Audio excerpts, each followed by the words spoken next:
வணக்கம். நான் Vijayakumar. ABN films YouTube channel மூலமாக சிகரம் தொட்ட சினிமா என்ற இப்பகுதியில் மீண்டும் உங்களை சந்திப்பதில் மிக்க மகிழ்ச்சி.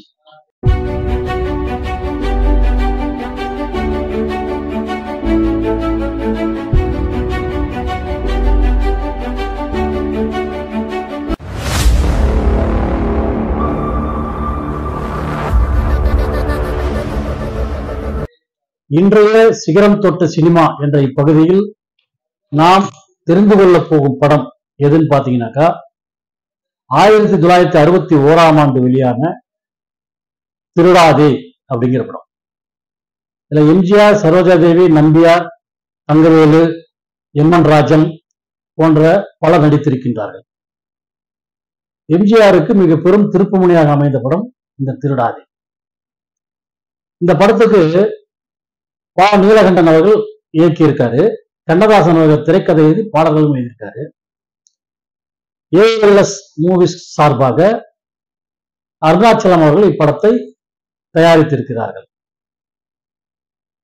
இந்த படத்தை தயாரிக்கிறதுக்கு முன்னால இந்த படத்துக்கு தலைப்பு வேற மாதிரி வச்சிருந்தாங்க. எப்படின்னாக்கா, நல்லதுக்கு காலம் இல்லை அப்படிங்கிற தலைப்பு தான் இந்த படத்துக்கு ஃபர்ஸ்ட் வச்சிருந்தது. இதை சொன்ன உடனே எம்ஜிஆர் என்ன சொல்லிட்டாரு, நான் இந்த மாதிரி ஒரு தலைப்புல நடிச்சேன்னாக்கா மக்களுக்கு தவறான ஒரு செய்தி சொல்ற மாதிரி ஆயிடும். நல்லதுக்கு காலம் இல்லைன்னு சொல்றது நானே சொன்னா எல்லாரும் அதை எடுத்துக்கிட்டாங்கனாக்கா அப்புறம் நல்லது காலம் இல்லைன்றது தான் எல்லாருக்கும் தோணும். அந்த மாதிரியான ஒரு தலைப்பு வரலாம், வேற மாத்துங்க அப்படின்னு சொன்னதுக்கு அப்புறம் யோசித்து மாற்றப்பட்ட தலைப்பு தான் திருடாதே.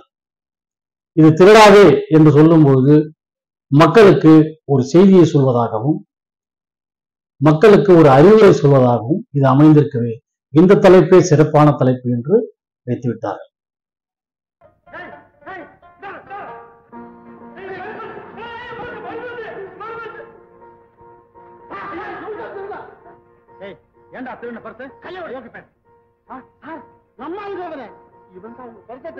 நல்ல படம் நான் பிடிச்சுக்கிட்டேன்.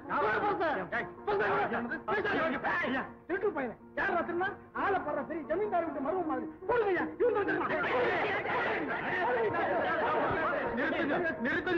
என்ன இது ஐயா, இத்தனை பேரு கூட ஒரு ஆளை அடிக்கிறீங்களே, இது நியாயமா? என்னங்க பட்ட பகல்ல பிட் பாக்கெட் அடிக்கிறான், அவனை அடிக்கிறது தப்புன்னு சொல்றீங்களே? பாலு, இதை நம்பாதீங்க ஐயா. யாரோ ஒருத்தன் இவர்கிட்ட இருந்து 10 திருடிக்கு ஓடனா, நான் அதை வாங்கி இவர்கிட்ட கொடுத்தேன். இப்ப எல்லாரும் என்ன திருடுன்னு சொல்றாங்க ஐயா. போய் சொல்றான், இவன் தான் திருடுனா. ஏன்பா, நான் திருடுனது நீ பாத்தியா? நான் பாக்கலீங்க, அவன் தான் சொன்னான். ஏப்பா, நீ பாத்தியா? இல்லைங்க, நான் பாக்கல, கேள இவங்கதான் சொன்னாங்க. பாத்தீங்க ஐயா.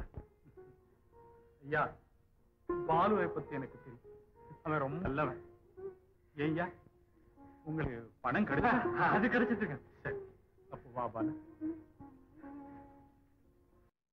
திருடாதே அப்படிங்கிற படம் எடுக்கப்பட்டது. இத எப்படி எடுத்தாங்கன்னாக்கா, ஹிந்தியில பாக்கெட் மார் அப்படின்னு சொல்லிட்டு ஒரு படம், அந்த படத்தை அப்படியே ரீமேக் பண்ணி தான் இங்க திருடாதே அப்படின்னு எடுத்தாங்க. இதுல பாலு அப்படிங்கிற கதாபாத்திரத்துல எம்ஜிஆர் நடிச்சிருப்பாரு. சின்ன சின்ன திருட்டுகளை செய்யக்கூடிய ஒரு திருடனாக நடிச்சிருப்பார். அவருடைய நண்பனாக தங்கவேலு நடிச்சிருப்பார். பேங்க்ல கொள்ளையடிச்சு பெரிய திருடனாக நம்பியார் அவர்கள் நடித்திருப்பார். நம்பியார் கிட்ட வேலை செய்யக்கூடிய ஒரு நபர் தன்னுடைய குடும்ப கஷ்டத்தை சொல்லி பணம் கேட்க அதை கொடுக்காமல் விட்டு விடுகிறார் நம்பியார். அவர் வங்கியில் கொள்ளையடித்து கொண்டு வந்த பணத்தை டேபிள் டிராயர்ல வச்சிருக்காரு.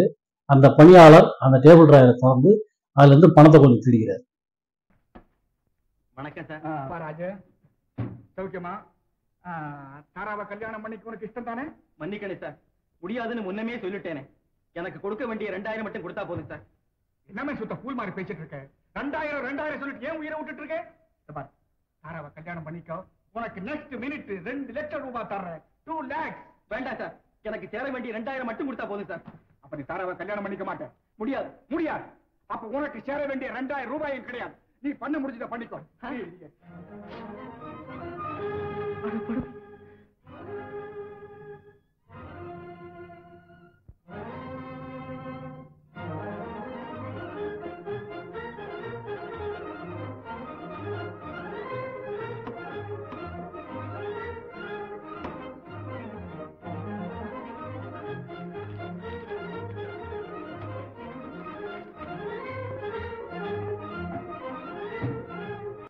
திருடி அவங்க வீட்டுக்கு அனுப்பலாம் அப்படின்னு சொல்லிட்டு போகும்போது அந்த பணத்தை போய் எம்ஜிஆர் அவர்கிட்ட இருந்து திருடிடுவார். திருடிட்டதுக்கு அப்புறம் நம்ம வீட்டுக்கு பணம் அனுப்ப முடியலையே அப்படிங்கிற இதுல அவரு தற்கொலை பண்ணிட்டு செத்துருவார் அந்த பணியாளர்.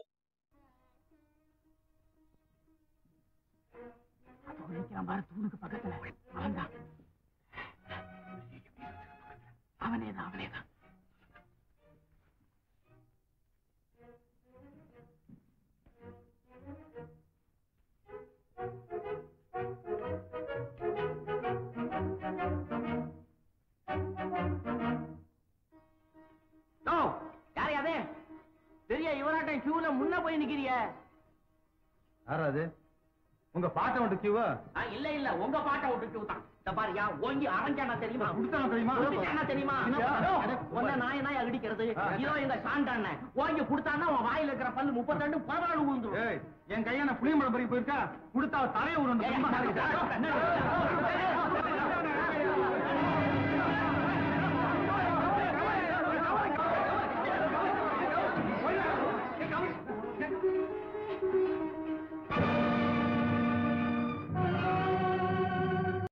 நாம திருடந்தாள்லாம் இவர் செத்துட்டாரு.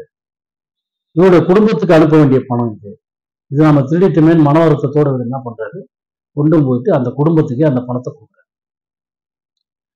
குடும்பத்துக்கே கொடுக்கும்போது அவங்க அண்ணன் எங்கன்னு கேட்கும்போது அங்கதான் அந்த பணியாளருடைய சகோதரி தான் சரோஜா தேவி. அவங்க அண்ணன் எங்கன்னு கேட்கும்போது ஊர்ல இருக்காருன்னு சும்மா போய் சொல்லிட்டு அந்த பணத்தை கொடுத்துட்டு வந்துடுறாரு. அதன் பிறகுதான் தெரிகிறது அந்த பணம் வங்கியிலிருந்து கொள்ளையடிக்கப்பட்ட பணம்.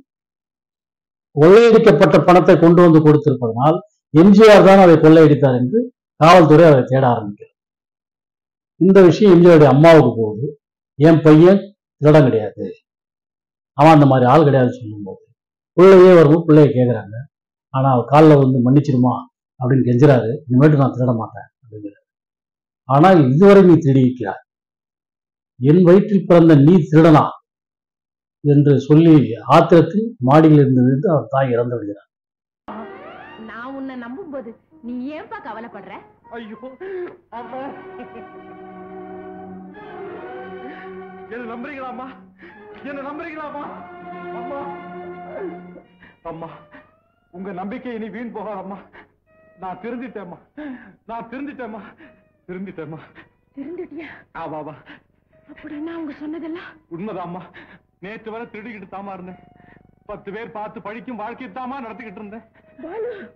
அம்மா, மகன் வேலை பார்க்கறான், மாசம் முடிஞ்சது சம்பளம் வரும், நிம்மதியா வாழ்வாம்னு எதிர்பார்க்கிற தாய் பட்டினி போடக்கூடாதுங்கிறதுக்காக